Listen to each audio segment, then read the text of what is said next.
What is up, everybody?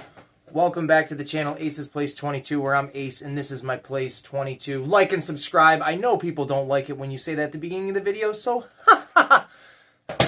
there it is at the beginning of the video. Welcome back to another movie review where we are going to go into our fourth year of the wizarding world of Harry Potter, and we're going to go back to Hogwarts. And yeah, baby, let's talk about it. So last movie, we dealt with Harry finding out the truth about Sirius Black and whatever the other professor that turns into a werewolf, and Peter Pettigrew, the truth about them and Harry's parents being associated with Voldemort, and Sirius Black along with the werewolf wizard, I don't remember his name, Professor Lupin? I think that's what it is. Professor Lupin, when they were younger, they were friends with Harry Potter's parents, and Lord Voldemort wanted to kill them. They went into hiding. There was only a handful of people that knew about it. Peter Pettigrew was one of them, gave the secret away, and the rest is history, where Voldemort killed the parents and yada yada. That's where we come to find out at the end of the third one. All of that is the revelations, and it all comes to the forefront. So that being said, this movie, the fourth one, you definitely now know, going back to Hogwarts and all the students doing the student stuff on top of, like, there is no more of a mystery left of, like, who is Voldemort, who works for him, what's going on. Like, we now know at the very beginning of this movie, you see a new character. I'm already forgetting his name, but he's played by David Tennant. A snake entity that you would eventually become another character in the franchise. You see Peter Pettigrew's character from the previous movie. That's why I mentioned him now. And they're all kind of conspiring to bring Voldemort back to his full body. And you see a little bit of it. It's pretty cool. I like it. This is definitely the darkest of the Harry Potter movies up to this point. The first two very much feel kid-friendly in the sense of, like, innocent, even though they do deal with, like, death, but it's different, because in this one, it's very, like, oof, and we'll get to that here in a minute, but you've got them wanting to bring, or they've already brought Voldemort back to life. He just needs to be a little bit more stronger. And this time around, this is Harry Potter and the Goblet of Fire. And this is introducing, which, I'll mention this in a minute. It's introducing the Tri-Wizard Cup, which is a tournament amongst three different... Now, Hogwarts has its different classes, I guess you would call it, with Hufflepuff, Gryffindor, Ravenclaw, and Slytherin. But there are different schools. I do not remember the name of the other two schools that participate in it. One is like a Russian school, and the other one is like an all-girls academy of wizards and witches. And they come to Hogwarts. Hogwarts is the host of it this year. And there's a whole bunch of people in this movie. And it really focuses on, like, the Tri-Wizard Cup, honestly. That is, like, the main story this time around, and you just have Voldemort doing his stuff in the background, and everything's kind of affected throughout it. You've got all of the main characters returning from the previous movies, and I will continue to say that, but they all keep returning even till the final film. So there is great, amazing continuity with that. You never feel like, oh, now I got to get used to this person. Even though they do that with certain professors, but that, I believe, is how it is in the books as well. One of the things that I really like about this movie is it feels real, in the sense of, like, in the last movie, there is a specific scene where Hagrid is teaching the class about a griffin or something like that, and none of the... unless it's a group shot and it's a wide crane shot, none of the actors are ever shot or shown really up close on screen at the same time. Hagrid absolutely feels like an edit, like he was edited into the scene. Where this movie, it straight up feels like everybody is right there on set with each other, and I genuinely like that because I never feel pulled out of the movie in a negative way. One of my biggest gripes, though, is how each movie, and I get that the students are going up in grades, but every year they seem to introduce this new thing that the school is known for, or that the school takes tradition in, and it's like, wait a minute. We just spent fucking 3 years learning about this school and these kids, and not once was it ever mentioned. And again, let me preface, I understand that they're going up in levels, so maybe different things are accessible as they get older, but Ron Weasley has 2 older twin brothers that are like a year or 2 ahead of these guys. And don't you and myself think that if the Tri-Wizard Cup was a thing, that the 2 brothers would have been like, oh, wait till you get to our grade, you get to do this? And no, it's not. Maybe it's better continuity in the books. Maybe they mention it in previous, in previous books they mention the Tri-Wizard Cup. But it just feels like each movie is an introduction to something brand new with familiar elements from previous movies, which isn't a problem. But to me, I'm too much of like a stickler of like, well, if this Tri-Wizard thing is a big deal, why wasn't it, mentioned in the previous movies? Because, yeah, younger students can't, enter it, but they still are letting the younger students watch it. So it's weird. It's strange. I like it, though. I really, really like this movie. You've got, at the time, I had no idea who this actor was, but Robert Pattinson as Cedric Diggory.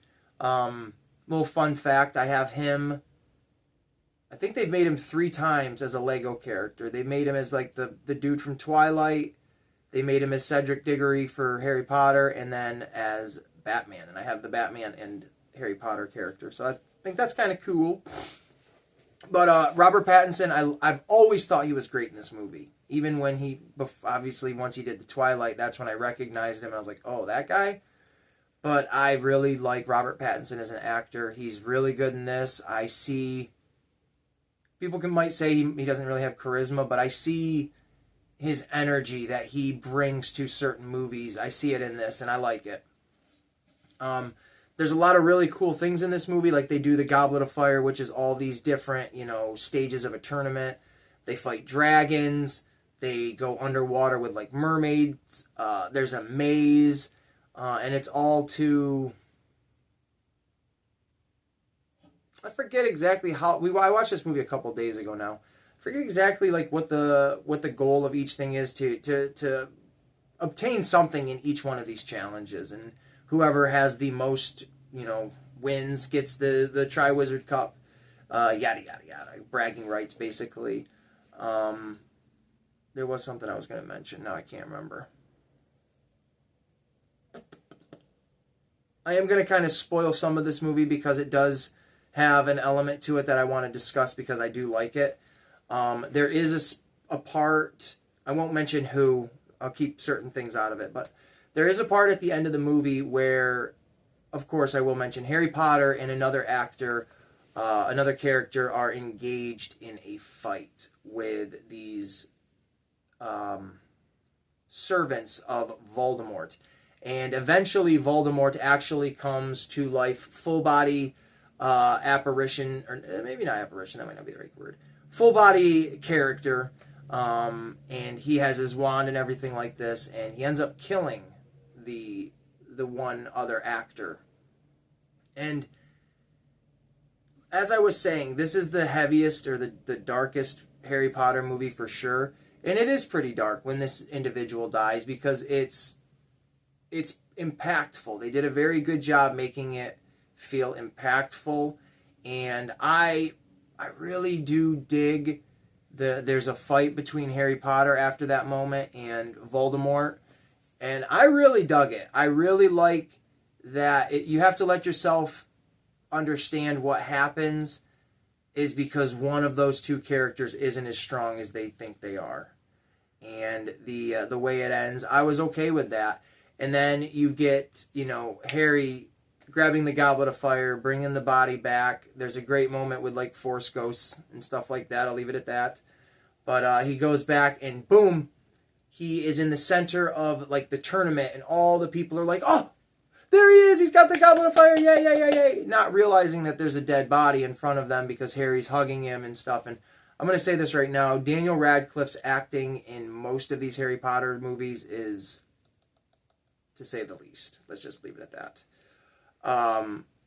And this scene is particular, or is, yeah, it's particular what I'm talking about for his acting. So anyways, when they, you know, the adults and people start realizing that one of these characters is dead, it's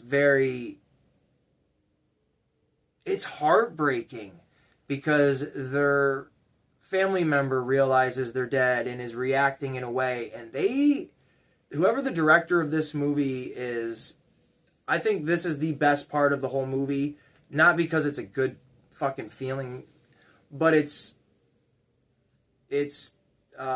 directed the best because the shots on everybody's faces as you hear the family member with these guttural screams,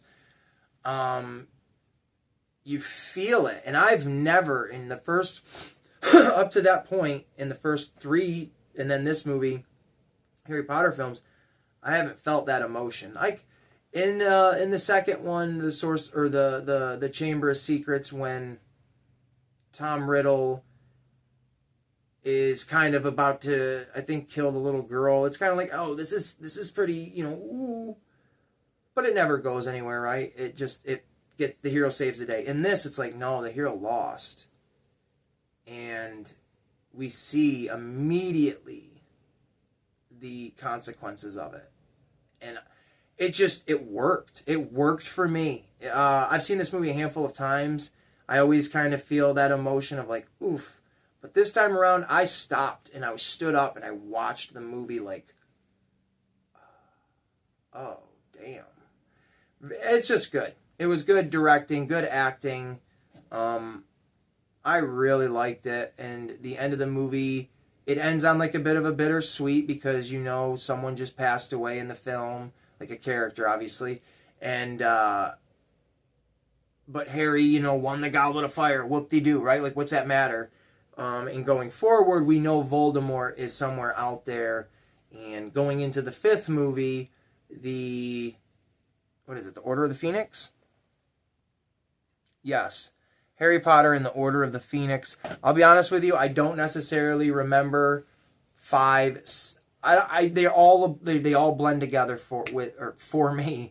So I'm interested in going back and rewatching them here in the next couple of days. So yeah, there's that. This is I think this has been one of my better Harry Potter movie reviews. I've actually kind of talked a little bit more about the film other than just being like, this happened, So there you go. This has been Ace's movie review of Harry Potter and the Goblet of Fire, Year 4. Thank you guys so much for watching. This video is a little behind on like my week 4, year 4 lineup. So just deal with it. And we'll see you guys in the next one. Later.